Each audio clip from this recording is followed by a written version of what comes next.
So I am Jonathan Mannion, I'm a photographer. Oh, hold on, sorry. I always have this like look up at the camera movement. Y'all know me. I'm Jonathan Mannion. Who doesn't know Jonathan Mannion? Sure.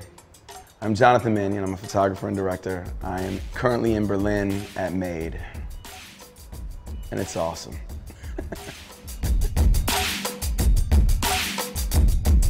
I moved to New York in '93, and I finished university. I went to Kenyon, left out to get a job with, to take a job with rechoৰীষ্টiny.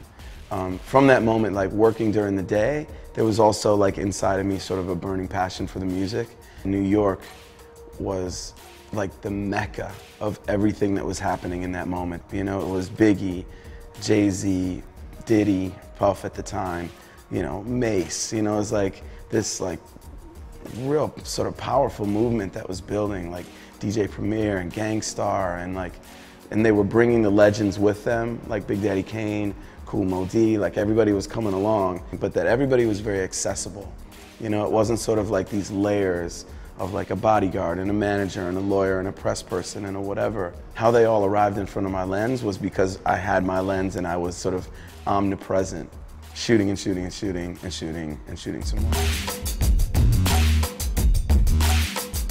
I think opportunities to work with these MCs happen in a lot of different ways. Early on in my career, it's about being in the club and being seen and getting access by saying, hey, can I get this quick shot?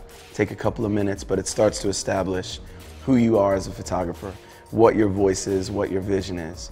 From there, you might get an opportunity like, oh, you're that kid in the club. Hey, I have a new artist coming out. Why don't you show up to the set of this video? And then I get more access. And then from there, it's like, he's got an album cover coming out. We want you to do the album cover. So then it was like this growth and this process of being seen, taking the time to capture the moment, giving back to the MCs, whether it's in sort of creative expression or sending them physical prints, to then getting an album cover that's on the shelf that gives the world a perspective of like, oh, we want the kid that did Jay-Z Reasonable Doubt. Oh, it's Jonathan Mannion, cool. Oh, now we want the kid that did the DMX album with the dogs and the shot in the source. It's Jonathan Mannion. Who's this Jonathan Mannion kid? Oh, let's get him again for this other thing. We need to shoot Redman and Method Man. Press shots, but like, so that's how it kind of like unfolded. You learn to weed out talent. Like, this MC can do it over and over in the exact same way, exactly like he sounds on the radio. He never misses a beat. He's always clever. There's always creativity. So like, you get this criterion upon which to judge everybody, and so that's what's it's your own knowledge really that sort of defines what an incredible MC is. And certainly there's a little bit of debate of who's the best MC, Biggie, Jay-Z, and Nas.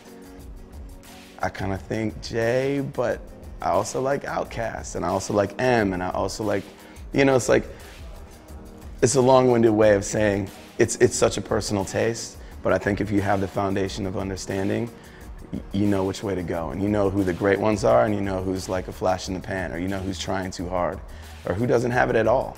And certainly there's a lot of people right now that don't have it. Having done Art Basel in Miami in like sort of December 2011, and then again at the Grammys, like we were doing these shows and big events, like A$AP Rocky performed, DJ Quick performed, Big Daddy Kane performed. I interviewed Rick Ross about 4 album covers we did. I interviewed The Game about 4 album covers we did. And I want people to see hip hop, to see that it's alive, to see that it's moving forward, to see that it's evolving, to see that it's not based on ego all the time, that people can put that aside and create.